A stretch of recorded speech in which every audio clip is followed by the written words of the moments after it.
So Amari's deal might get done first.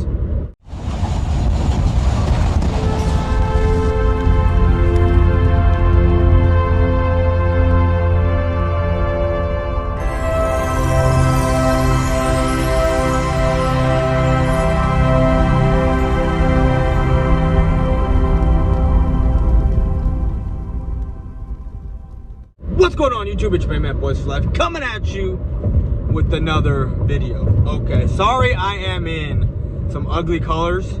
I have softball tonight, starting that up again. This is the colors of my team. I'm in green. It's gross, it's nasty, I don't like it, but you know, it is what it is. But anyway, so there's reports coming out that Amari's deal might get done before Dax. Am I surprised? No. Why? Because of what he said on the local radio station, where he said he wants to be a Cowboy for life. Basically what he said.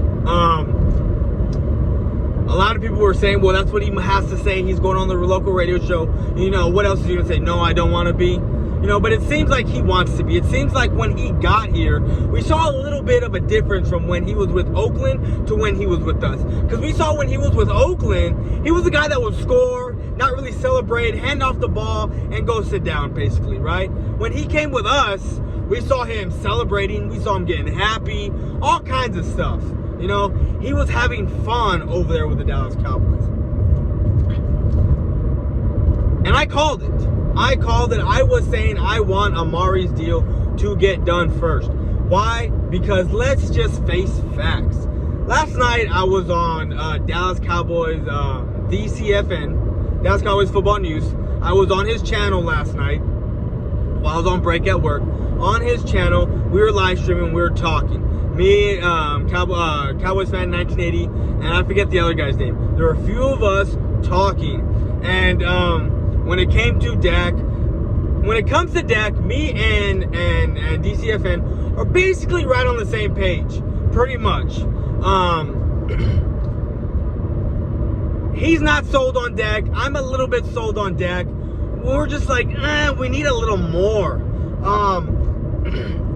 I wanted Amari's deal to get done before Dak's deal. Why? Let's think about it. So you had 2016, well, there's no tape on Dak, there's no tape on Zeke, and Dak basically turned around and handed the ball off to Zeke. And now I'm not saying Dak didn't make no plays, because of course he made a few plays. Of course he made some plays to win games, to put us in position to win games. Now come the following season, I think that's when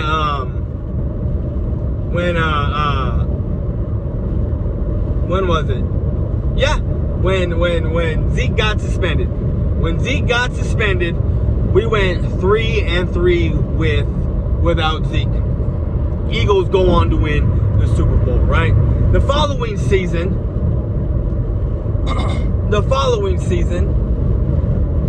what was it? We trade for Amari. We trade for Amari midway through the season.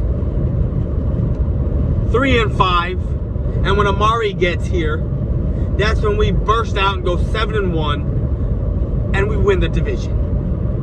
We win the division once Amari got here. Now, what's that to say about our quarterback that everyone's saying is you need to pay him, you need to pay him, you need to pay him. You don't care what his value is. There's Cowboy fans, and I'm not calling out names. There's Cowboy fans out there that I listen to, and I'm not throwing shade at them.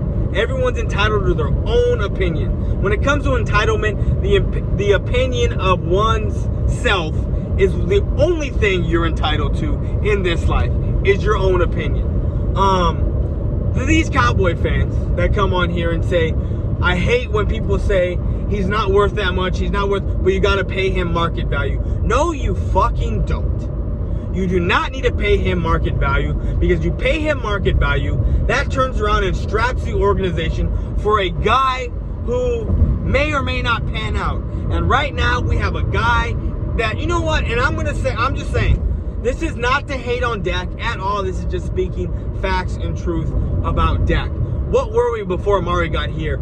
3-5 without a number one, when you still had Gallup, you know, as a rookie, he wasn't our number one, not yet. Or playing like not even playing like a 2. He wasn't. And you still had Dak overthrowing guys. Hell, last year, you still had Dak overthrowing wide open guys. Wide open guys. You have Gallup beating guys on double moves wide the fuck open. Excuse my language. Wide open. And just overthrowing guys. You know, it is ridiculous. But let's just get back to it. Amari Cooper comes in and turns this franchise around for the season single-handedly. Single-handedly brought life into this team. Granted, we played against the Seahawks. We won. It looked like things were gonna go great against the Rams when we scored first, and then Goff and CJ Anderson, not Goff, Gurley and Goff bent us over and shoved it up our rear ends with no lube. Couldn't stop the run, you know, because again, Rod Marinelli's bend and don't break defense, having these slim guys in the middle, you know, is ridiculous. But it's just this. I called it. I said I wanted Amari's deal done before anybody, before Dax. I wanted it to happen, and it seems like it's going to happen. Like I said, the reports are that it looks like Amari's deal is going to get done quick because they are eager to have a contract for Amari. And to be honest with you, I would too. I know a lot of guys are going to say, well, last year he disappeared in away games and this, that, and the third and whatever. Okay, I understand wholeheartedly and completely. But at the same time, when he has those home games, you cannot stop him. You cannot. And I don't want a guy that takes breaks. I don't want a guy that comes off the field. And I understand that that's Amari sometimes. But same thing with Zeke. But who would you rather have? A number 1 wide receiver or a guy who has yet to really do anything for you? You know, you can sit there and say his stats are this, better than Carson Wentz. His stats are better than Jared Goff's. You know, he's this and that. You know, he's gone to the playoffs. What is it? 3 out of the 4 years he's been in the league, or 2 out of the 4 years he's been in the league. Well, guess what? Jared Goff got his team to the Super Bowl. Okay? Went to the Super Bowl. Got his team there. Carson Wentz set his team up to get to the Super Bowl. Okay? They set themselves up to be in the Super Bowl. Dak, 13-3, rookie year, lose to Aaron Rodgers, and that's no fault of Dak's own. And I said it that year too, you better not rest these guys against Philly, because you're basically going to have a month off. And look what happened. We got torched in the first half. Second half, we came back off of running and Dak's arm. And then Byron Jones blew the coverage for us, for them to kick a field goal and win. Following year, nothing. Following year, we couldn't beat the Rams. The run game killed us.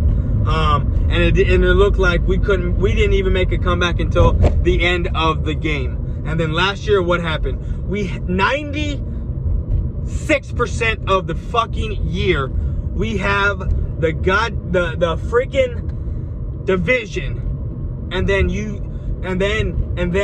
just want to, you know, blow your load prematurely and give it to the Eagles.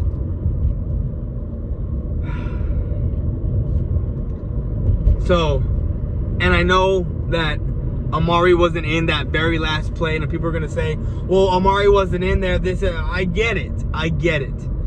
But if you look at the body of work of Amari Cooper and you look at the body of work of Dak over their careers, I'm taking Amari all day. And I'm tagging Dak Prescott because he cannot afford to miss a year. He can't. He cannot afford to take a year off. No, he cannot. Because what were to happen if he took a year off? What would have happened to the Cowboys? you know, we'd have another year like when we're missing Tony Romo.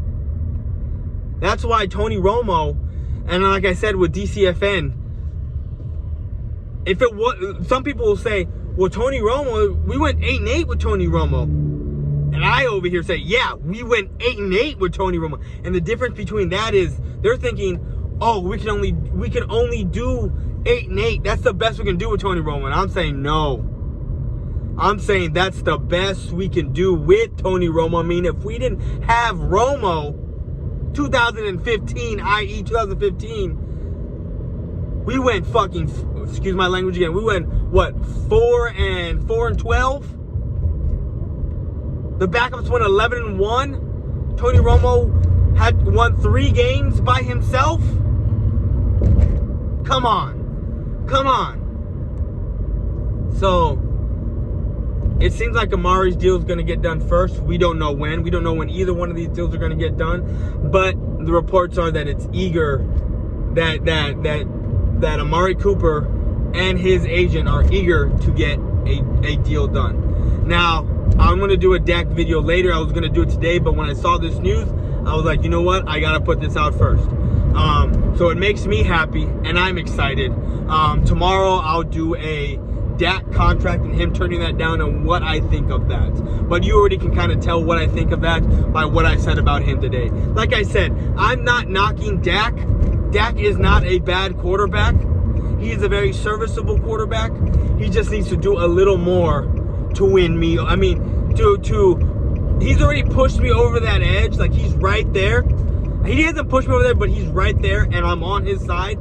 He just needs to do a little more to push me over. He needs to get me to a NFC Championship game where I'm like, okay. Now, I'm not saying the NFC Championship game is what I'm going to want in an overall thing, and I'll be happy with that. No.